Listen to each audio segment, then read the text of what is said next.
do it at the same. Wait, we got different cameras. Hold on, wait. Before What? I have to share impersonation. Okay.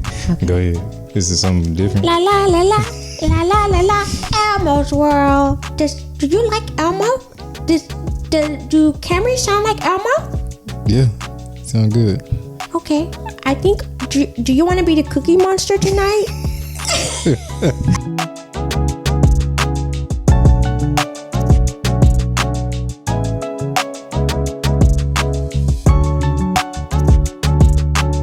Hey y'all, welcome back to the podcast, Date Night with the Oputas. I'm Camry. And I'm Isaiah. I'm with the Oputas. Yeah. So, what we talking about? I don't know. You just caught me off guard and said, "Hey, I we need to did. go do our podcast." And so I'm Okay, here. I'm just showing up today. Okay, so what had happened was I was in my prayer closet and I was just praying and I was just feeling so thankful for where we are now, like for where like God has us Yeah. in this season. Even though everything is not perfect, it's not, we don't have like a perfect life, but I still felt so grateful because I'm like, man, we are literally living now in an answered prayer. Yeah. We are. We are. And so I just wanted to talk about just that, because if you follow us on Instagram, well, even if they do follow us, you don't really know what reels are starting to pick up a lot of traction. Uh-huh. But recently here, one of the reels that we post, one of the podcast clips, for some reason it's just picked back up, but not in a great way. Yeah. Like it's been all negative. A lot of like mainly nothing but negative. Today I actually saw people sharing on their stories and putting comments now. So they're not just commenting. Mm. They're not just talking in the comments. They're sharing it on their stories and saying all kind of stuff. Oh, that's crazy. That's fuck. I just cut off because I was getting notifications for it. It's your page, but I'm getting notifications because I had your the thing on my phone. Yeah.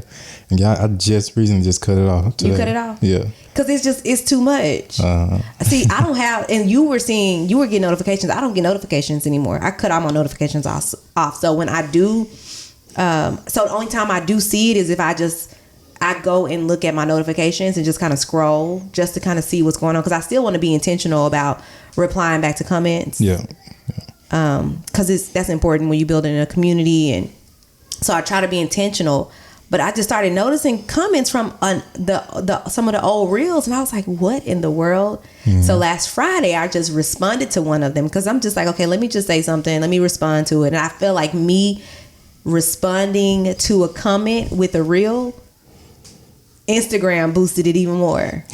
And now even more haters will come in. And so, but I was sitting there and I was praying, and I don't really care. I feel like that's how I know it's God, because I don't really care about these comments. But when I was in there praying and I was just saying, thank you, God, I was so grateful, because regardless of the negative things that people have to say about us, they don't know our story at all. They don't know it at all. And I'm like, if I could I wish that I could give people like a front row seat to just a glimpse of like what we've been through this 11 years. Yeah. And it's crazy. Yeah, it's crazy. Yeah. It is so crazy. And in some of the comments, I don't know, people just, they were like, they feel bad for you. They was feeling bad. Well, on some of the comments I was getting, this was on my TikTok that was going crazy.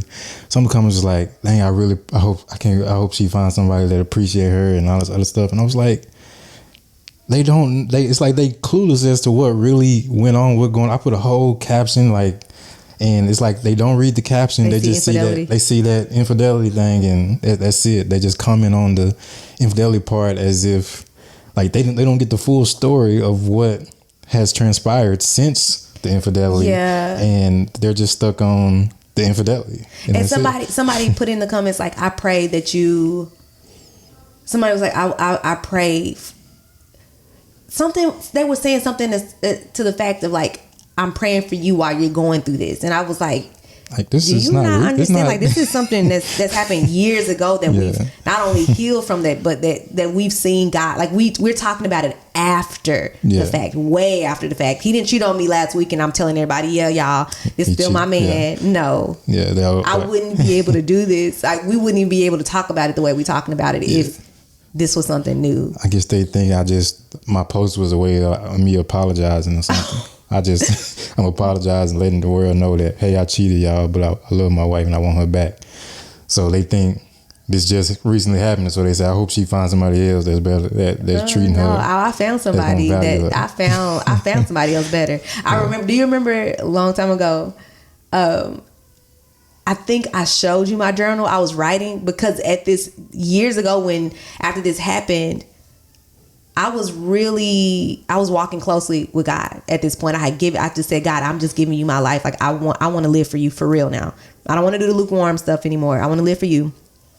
But whenever I found out about the infidelity, I remember I was trying to be so spiritual because God had already been preparing me for it. Mm-hmm. He had already been preparing me for it. And I had already knew before you actually told me. But I remember there will be some times to where I would start feeling bitter. I was trying to be a G and just be like, oh, I can't cry about this. And so I started writing. And I had a dream, I think, and I told you about this. And I think I was being a little, my heart wasn't right when I told you this, but I had a dream that you had died, right? Mm-hmm. And I was writing in my journal. You made me feel like I was. I know. I low key like wanted you to be like, well, yeah, because like, dang, let me give my life right, because this girl said I'm finna die. Yeah, I remember that. Man, it seemed like this was just yesterday, but I remember just thinking, and I remember something kept saying, "Don't you say that? Like, don't try to tell him that in a way." But I knew I wanted to scare you because I'm like, if you don't get your life right, and if you don't, you gonna die. I ain't sure, but I thought about it. I was like, dang, really? Man, am I gonna die? My chest kind of hurt a little bit right now. Something ain't right. Yeah. Dang, babe. I'm so sorry. But when I started journaling, I remember this. I recently saw the journal. I still have my journals from that time. I will have my journals since I've been an adult. I keep my journals because I want these memories. But I remember asking God, what did this dream mean? Are you telling me that is Isaiah gonna actually die? Or like, what does this mean? And as I started journaling, I remember writing down, like, I know that I'm going to get a new husband, that God is going to give me the husband that I've always prayed for, the husband that I have been dreaming about since I was a kid. And after journaling, I realized, like, I knew that it was you. Like, you were the man that God was going to bless me with. Mm-hmm. And that was how long ago? I don't know. I don't know how long ago it was. I don't know how long it took, and I don't even think the math is that important. It's been at least 5 years. Yeah, I'm gonna just say at least 5 years. But I would find myself getting so discouraged during that time of, okay, now God, I've given you my life, but now I'm waiting on my husband. Like, I'm waiting on this husband that you promised me, because I was still believing. I knew God had given me a vision, and I was believing God. Okay, God, I'm here now. Mm-hmm. When my husband coming? And I remember trying so hard to get you to change. I used to say what I kept telling you, okay, don't forget that dream. I'm thinking if I can scare you into giving your life over to God, like, completely, the same way that I was at it, maybe it will help you change. Mm-hmm. I would try to come to you, preach to you. I tried everything. Yeah. Did anything work? No. No. Nothing worked. And I would just go back and forth, just sometimes like being bitter, letting resentment come into my heart. But I just remember saying, okay, don't stop praying for him. Like, understand that your prayers are what's going to work. It's not just you trying to force him. And the thing that changed, I feel like the thing that changed the trajectory of our marriage, it was something that was so small, but it had such a big impact. And that was when I decided that I was going to accept you the way that you were. because I remember praying and asking God, Lord, please show me, let me see my husband the way that you see him, because all I could always see is just you through the lens of he lied, he cheated, and he did this. And I finally started to say, God, show me, can you let me see him the way that you see him? And it took, I feel like I was praying that for a while, seemed like. Yeah. And then God gave me the eyes to see you how he sees you. And I remember just saying, this is my man. Like, I love him. And I remember I would go and complain to my friends and saying, you know, he doesn't do this. And I would always be like, try to put myself as like the victim of, you know, he don't want to go to church with me and he doesn't do this. And after when the lens changed, when I started to see the way God sees you, it was like, if I would go to church, somebody said, where's Isaiah? He's at home. And it don't matter. That's my man. Like, I don't care because I used to care about what people thought about us too. I used to care about, I wanted to have that look, that idea of, we are a Christian couple and we both love God, and you know what I mean? I wanted people to see us a certain way. So that's why I used to get pissed off when you didn't go to church with me. But after a while I was like, no, this is my man. Whether he decided to go to church or not, I love him and I'm going to accept him the way that he is now. Yeah. And when you did that, that's what actually made things better, because it was no longer you forcing me or, you know, trying to convince me like, hey, you need to do this, hey, you need to do that. You let me go through my process. You let me go through my process for me to get better, for me to actually do it my way. Mm-hmm. And I feel like somebody's telling me what to do. Yeah. Because, you know, I had the desire and I wanted to do it, but I didn't like the way you was trying to make me do it. Mm-hmm. So once you stop doing that, stop trying to force me to do it, and just, hey, appreciating me for who I was and allowing me to go through my process, that's when I started to slowly but surely start doing different things. You know, stop looking at this type of TV show, stop looking at these type of movies, or stop listening to this certain type of music. With my own progression, went through those phases. Mm-hmm. And that's how I started to grow and develop and become a better man doing that. And then you going to church by yourself, that was, at first, it's like, oh yeah, cool, I get to sit at home. Chill on Sunday. But eventually it was like, I didn't like the churches we're going to. I know, yeah. And that's why I was like, I'm going to change, because if my husband don't like this church, that's why and you know what? Oh my gosh, I don't know why I feel so emotional right now. I just feel super emotional. But somebody actually asked us on Instagram. They said, how can I submit to my husband if he's not submitted to God? That's been a huge thing, especially for Christian women who feel like I've given my life to God, but how in the world am I supposed to submit? I used to ask the question all the time, and I would get frustrated. I'm like, God, I keep seeing in your word to submit, but he ain't submitted to you. So I felt like they gave me a pass to try to lord over you and try to control and try to say, no, you ain't submitted to God, I don't have to listen to you. But when it came to church, and if I knew you wasn't happy at a church, I don't care. Because at first you'd be like, no, I feel like we're supposed to be here and I'm not going to listen to you because you don't know God. So how would you know what church we need to go to? Yeah. But I remember just saying, you don't like this church? I don't like this church now. You don't want to go here? We're not going to go here. Yeah. And so, but you also didn't want to, you wanted to try another, you were open to trying another church. Mm-hmm. And we didn't even do a whole bunch of, over our marriage, we've done a lot of church hopping, right? Yeah. We went to all kind of churches. I would be saying, okay, Isaiah, I think I found the church. And he would go there and I'm like, you like it? He's like, He get there, he's just like, But I just kept thinking, oh, because you ain't saved, you ain't gonna like no church. Yeah. But then we finally went to the church that we are at now. Mm-hmm. I had no complaints. And it was just like, I didn't have to force him to go to church. Yeah. But what my point that I wanted to say is that the submission, that even if you feel like your husband is not completely submitted to God, the Bible doesn't say don't submit. Like, there's still a way to submit to him. There's still a way to honor your husband and not try to lord over him. Because I feel like another thing that hinders men, and maybe you could speak to this, is some things that can cause a lot of mental strain and depression and anxiety for a man is when he's not leading. Yeah. And I don't know where I saw that before, but I feel like I've seen evidence of a man not leading in his home, and he literally is just mentally not stable. Yeah. Do you feel like that's true? I just feel like for men, naturally, you know, we want to be leaders. So naturally, we're meant to lead, you know, to lead our household. And, you know, that comes with respect as well. We want to feel, you know, that we're respected in our home.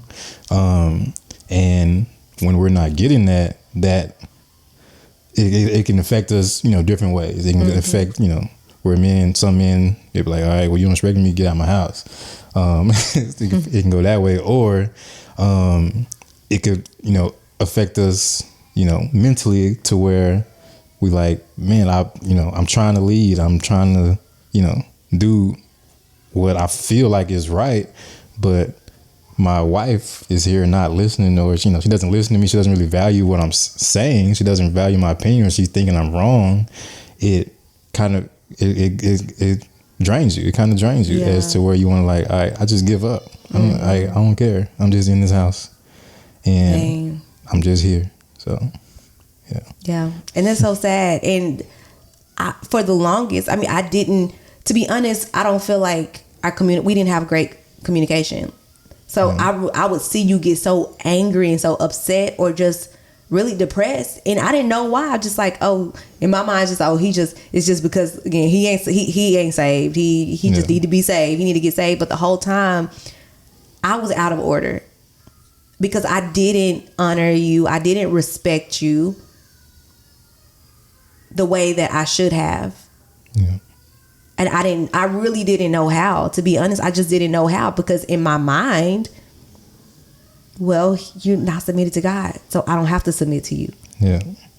But that is so wrong. And so I want to tell any women, any wives who are listening, and you feel like your husband is not submitted to God, therefore you can't submit to him, and it's not true. And I'm just telling you, based on my experience, is that my marriage did not change until I started to honor and respect my husband, regardless of his spiritual walk. Because I knew that behind the scenes, I was praying for him. I didn't have to try to lord over him. I didn't try to have to manipulate him and make him do the things that I do and live the way that I live. Our jobs as wives is to respect our husbands, regardless. Okay. So real quick, I don't know if if the mic is picking up the noise, but this was just out of the blue. Yeah. And so we normally record when the kids are asleep, but they're not. And all the kids are home from school, and the babies, they're here all the time. But I told Isaiah, I was like, I feel like when we record at night, we less likely to do it because we tired and sleepy. Yeah. Yeah. And so I was just like, I feel like we should just record in the moment, and I feel like it's just more natural, and so that's what we're doing. So if y'all hear noise, we have kids, and they may make an appearance, but we're gonna start recording these podcasts during the daytime, I think, and sometimes at night too. Yeah. But so today is not date night with the Oputas, it's date day. Yeah. Date day. So, okay. See. Speaking of appearances, somebody. Hi. What's wrong? Do you have paper? You don't have paper? From school? Backpack? Did we give all the paper to the teacher? We gave all of it. That we had an extra one, I thought. Yeah, did we have an extra one? I don't think so. What kind of paper do you need? Notebook paper? Normal paper. For school? No. Okay, you gonna have to wait. Okay. One thing I want to touch on was, since you impromptu brought us into it, one thing that I was feeling when I was reading comments on the video was a lot of people were saying, like, I hate when people bring God into people try to bring God into relationship, whenever you get caught cheating, and it's like we blame it on God or whatever it may be. And I'm like, I mean, first off, they obviously not reading the caption. Yeah. They obviously not reading the caption. But my main point when, with bringing God into this is bringing God is what made it better. Mm-hmm. Bringing God into it is what made it better, because without bringing God into it, I would have been the same. Mm-hmm. So I was kind of making it clear, like, this is before I developed a relationship with God, before I started reading my Bible, before I started praying, before I started doing any of those things. I wasn't doing right. Yeah, you wasn't doing right. My main mission, my main goal is to basically express that, hey, yeah, before this I was doing this, but with God, I was able to restore my marriage. I was able to, develop, grow a relationship with God, read my Bible and develop discipline in doing these things. But I wouldn't have been able to do it without having that relationship. Yeah. So that's one thing that I really wanted to just touch on and say right there. Yeah, that is so good. Okay, so I feel like I'm getting emotional right now. No.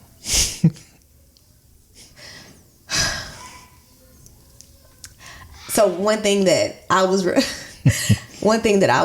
reminded of when I was in the closet praying, that's why I was like, let's get on the podcast. So this kind of a surprise to you. Mm-hmm. But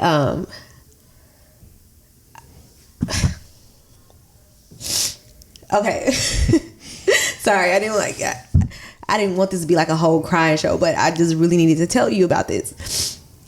So, first of all, this is another comment that people saying, like, they saying child's cheating us. Everybody want to blame it on the devil, but y'all, spiritual attacks are real. And you remember those years ago when I used to wake up and I used to keep telling you, babe, I'm having dreams about my ex. Mm-hmm. And this happened before we talked about another episode that I did. Like, I had gave in to temptation at one point. And this is after I gave my life to God. This is when I was living for God that I fell into temptation. And I remember it being like, wow, I thought I was so close to God and I still messed up. Mm-hmm. And it helped me also to stop judging you so harshly, because I'm like, I didn't mess up. Now I didn't go as far as you did. But so I'm just, that's irrelevant though. But you remember when I was telling you that, like, I'm waking up and I knew, I'm like, this is a spiritual attack. Back then, Isaiah, he didn't understand spiritual attack, and he thinking, why do you keep telling me that you having these dreams? He didn't care. And in the dreams, they were getting so real and so real. And in these dreams, Isaiah, I don't know if you remember the specifics of them, but in these dreams, you were basically giving me away. It's like, I'm trying to come to you and I'm trying to make our marriage work, and you were just so lackadaisical about it, right? And it was almost as if you were so, nonchalant about everything, that it was pushing me away and pushing me into the arms of another man. Yeah. And so I just kept feeling like this is an attack and I don't know what to do, and I feel like I needed covering, and at the time you didn't understand covering me during that time. And so I had another dream recently, and I can't even remember. I remember I meant to tell you when I woke up and I didn't, but in the dream, he was in the dream, right? Mm-hmm. And this is the same thing, like almost the same settings as what it was happening before. But in this dream, he was coming. It was like he was trying. It was, and I know it's a spirit behind this. Like there was like he was trying to seduce me and trying to get me to want him. Mm-hmm. And so I came into this moment of realization. It was like right after I felt like my feelings were starting to be pulled, like as if, because every time I have these dreams, it's like the enemy is trying to get me to say, you're with the wrong person. This is not. And then there was a moment of realization when I saw you and I said, wait, I got a man that prayed for me. I got a man that got a relationship with God. I have a man who covers me spiritually. Like, this is my man. And I don't know, and this may seem, I don't know if it seems small, but I was in my prayer closet and that dream came back to me and I was like, I got to tell Isaiah about this, because I felt like it was a representation of spiritually where the enemy cannot attack in the ways that he used to before, because now this is really what does it for me, is the fact that because we're on the same page, because now the order is correct, and because it's the way that God had designed that you spiritually cover this house, like the enemy cannot, his devices don't work. And and there were times, do you remember when I would ask, I knew I was struggling and I felt like I didn't have the strength to pray for myself, and I would even when you were not completely submitted to God, and I would say, babe, can you pray for me? And every time you did, I would be instantly healed. You remember that? Yeah. And I was saying, how in the world? But I feel like this is why, first of all, the enemy attacks marriages so hard and attacks men so hard, because he knows that without the man, we are left open and we are more susceptible to attacks. But when you are like in alignment with God, the power now that both of us have as like this unity that we have is power with that. And I don't know. I was thinking like, man, I don't have to fight this battle. We don't have to go through life, or I don't have to go through this life without my spiritual partner, without a spiritual leader. And it's just like everything that I've been praying for, I get to see the manifestation of it now. I get to see even through that dream where that's not the stairs, is it? No. Oh, that's just him banging. Yeah. Okay.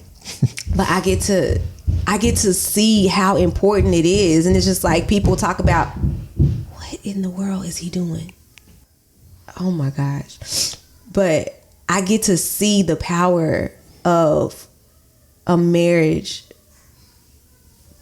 that, how do I say it now? He done made me lose my train of thought. But I get to see what that really looks like and how that is. And it is amazing. And people say, why, you know, like, and I keep seeing on the comments, people saying stuff like, you could find somebody better, you could have somebody better, and you need to leave and all this stuff. And I'm just like, man, if I had left, I would not have been able to see this. Yeah. And there is no way. Okay, could I have possibly built a life with another man? I'm sure I could have. I could have found somebody else. Yeah. But it wouldn't have been you. It wouldn't have been with my kid's daddy. It wouldn't have, my family would have been completely torn apart. There would have been trauma. No. I made this work, and now our kids get to see their mommy and daddy love each other. They get to see daddy lead. They get to see a whole marriage. Yeah. Not brokenness. And it just makes me so happy, and it just makes me feel so grateful. Like, I cannot believe that I just can't believe we here. I can't believe we here. So, that's really what I wanted to tell you. What will you think about that dream, though? I think that's crazy. I don't know. I know it's something like you gotta process, but yeah, I think it means a lot to hear, because you know your dreams, obviously we've known that your dreams obviously mean something. And can I have it? Go ahead. Okay, thank you. And Please, can I have it? Yes, baby, you can have it. Okay. So we know that your dreams mean. We've learned basically your dreams mean something since we've been married. They've always had some type of meaning. We've seen it manifest multiple times. It just means a lot, because it's like it's just confirmation that I'm on the right path. I'm doing the right things that before, I was giving you away. Yeah. And then now the dream ends with me, not allowing that. So it means a lot. I like, And I was like, it was just so crazy. And I'm just like, what is, and it doesn't make sense. Not it doesn't make sense, but it doesn't matter what the enemy is trying to do, but because the fact that we, in that dream, like the enemy was defeated, whatever. Yeah. So I know, oh my goodness, baby, don't come back down here. Okay. Go back upstairs. I don't even remember what I was going to say, but I don't know. I'm just so grateful. And knowing that, I was saying that I know when the enemy is the indication that my dream has a meaning and there's something spiritual going on is because my feelings, like I can feel very deeply. And any dream that I feel very deeply in, I know that it's spiritual, and I know that I need to stop and actually figure out what that dream meant. What was it? Something from the enemy? Was it an attack from the enemy, or was it is this a message from God? But I knew that this was an enemy because I can literally feel my chest being pulled, like as if the enemy is trying to pull like my flesh. My flesh is now starting to get involved, and that's what was happening as this person came, and it was like he was trying. He was trying, and people when we talk about spirit spouses. First of all, if you ain't a virgin when you get married, we have been connected to other people spiritually, regardless, and so none of us are innocent. Yeah, and so. Regardless, and I don't even know what's happening. I don't even care, to be honest. And I don't know because it could be some spiritual things. It could be their desires could be manifesting in a way. I don't know, but it's not my business. It really is not my business. But I know that whatever the enemy tried to set up there, it didn't work. And this time it didn't work because I got my man of God right laying next to me. Yeah. So that even if I was in a moment of weakness, you being the head, the man, like you being there and you being whole, the enemy he don't stand a chance. Like no devices, not even a man, not even somebody's evil intentions, somebody's whatever, witches, warlocks. I'm not saying that person is nothing, none of that, but nothing that anybody can try to do it won't work. And it's showing even with the comments, because if we were not spiritually strong enough, these comments could be tearing, like it could.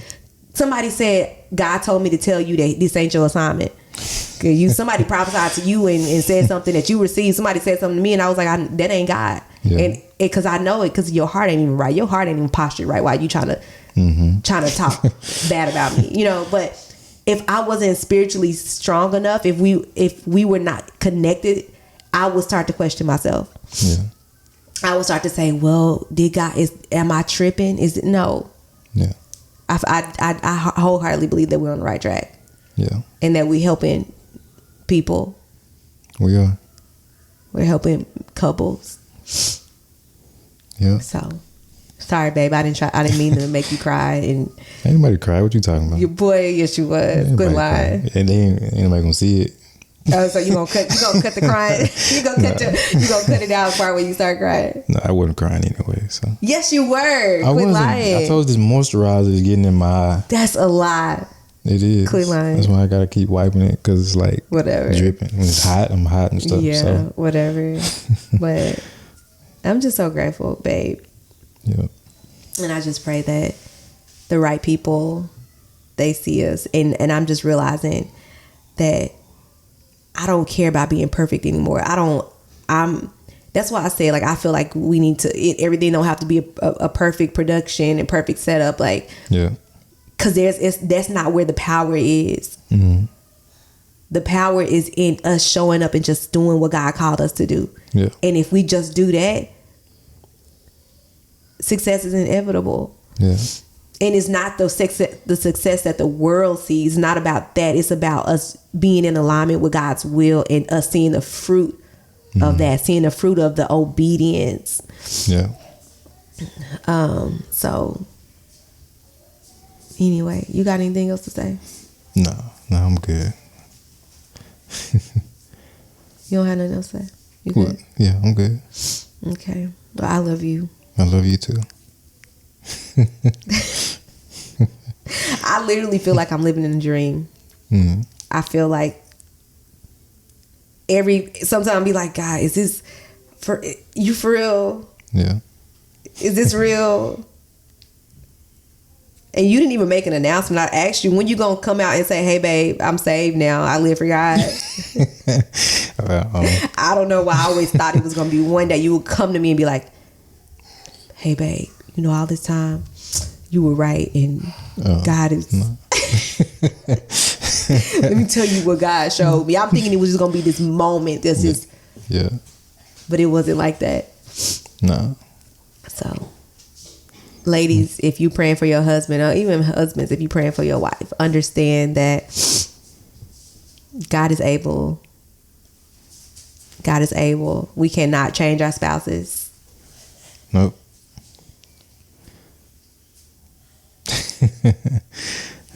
But God can. God can do a work. We just gotta stop trying to control everything and let him do his work. So anyway, I guess that's it. That's all I wanted to talk about. Yeah. Well, y'all, thank y'all for tuning in. Yes. Like, share, subscribe to this, to our YouTube. Share it to somebody who needs to hear it. Yeah, we'll see y'all on the next date. Yep. We don't know if it's day night or day. Day. We see the next date. Yeah. Oh, and also, if other ways that you can support us, you can support us by purchasing a tee or graphic tee or man of God, woman of God tee from restoredtees.com. We feel so strongly about sharing the message that God is able to restore. Okay, hold on. You want popcorn? We want to share the message. Okay, Cruz, can you give us a second? We're gonna get up and we're gonna give you some popcorn. One of us gonna give you some popcorn. Carter, go give your brother some popcorn. Should we let her do it? Go give Go give him some skinny pop. Don't put too much, just a little bit. Go ahead. Yes. So we want to share the message that God is able to restore anything that was broken, anything that you felt like was lost, was damaged, was stolen, was broken. God is able to restore it. So we want to spread that message. This is not only a business, but this is our ministry. This podcast is our ministry. Restored Tees is a ministry. And so we want to further that message. So if you would like to support us. Yep. Link be down below. Yes, we'll link the website down below. So go check that out. We have more stuff coming. We even have a mama collection, which part of the proceeds go to us helping. Well, I don't know if it's us, but it's just I have a nonprofit called Mom Village Incorporated, and we are going to be helping single moms in the fall. Yeah, we're going to be providing household products, stuff like toilet paper, toilet tissue. I mean, the same thing. Paper towels, cleaning products, laundry detergent, like all the stuff. And the reason why, I'm sorry if I'm taking too long. Okay, but the reason why that I chose to do this is because I remember back in the season where we were struggling financially, like we were struggling so bad. And I remember having to buy cleaning products, having to buy household items seemed impossible. I remember times where we were going without paper towels and just stuff that we needed that was so, it just seemed like it was hard for us to be able to buy those things. I want to be able to help moms. I want to be able to help single moms in underserved communities by just providing household stuff. Yeah. So help us to reach single moms and be able to share the love of Christ with them this fall. And that's it. Yeah. So anyway, we'll see y'all in the next episode. But wait, why you so you